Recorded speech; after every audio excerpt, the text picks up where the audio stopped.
கம கமன்னு வறுத்தரைச்ச கோழிக்கறி கேரளா ஸ்டைலில் எப்படி செய்யுதுன்னு பார்க்கலாமா? பேனில் சின்ன துண்டு பட்டை, 2 ஏலக்காய், 4 கிராம்பு, 1 டேபிள் ஸ்பூன் முழு மிளகு, 1 டேபிள் ஸ்பூன் சோம்பு லைட்டாக ரோஸ்ட் பண்ணிக்கலாம். ரோஸ்ட் ஆக ஆரம்பிச்சிருக்கு. கூடவே திருவி வச்ச தேங்காய் சேர்த்துக்கலாம். இது நல்லா பொன்னிறமாக வர வரைக்கும் வதக்கிக்கோங்க. தேங்காய் பொன்னிறமாக ஆயிருக்கு. கூட 2 டேபிள் ஸ்பூன் மல்லித்தூள், 1 டீஸ்பூன் உப்பு, 2 டேபிள் ஸ்பூன் தனி மிளகாத்தூள், 1 டீஸ்பூன் மஞ்சத்தூள், இது எல்லாத்தையும் சேர்த்து நல்லா வதக்கிக்கலாம். நம்ம சேர்த்த மசாலாவோட பச்சை வாசனை எல்லாம் போயிடுச்சு. ஃபைனலாக இது கூட கொஞ்சம் கருவேப்பிலை ஆட் பண்ணிக்கோங்க.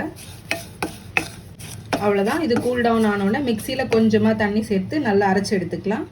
மண் சட்டியில் தேங்காய் எண்ணெய் சேர்த்துக்கலாம். கடுகு, நறுக்கின வெங்காயம்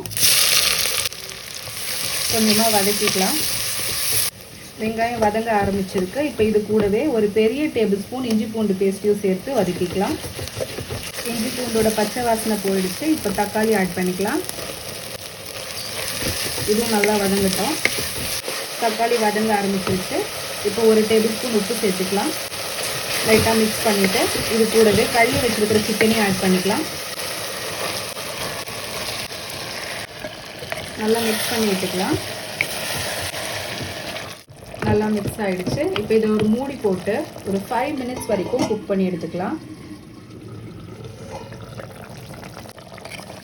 5 மினிட்ஸ் ஆகிடுச்சு. சிக்கன் ஒரு 50% குக் ஆகிருக்கு. இப்போ இது கூட அரைச்சி வச்சுருக்கிற மசாலா ஆட் பண்ணிக்கலாம்.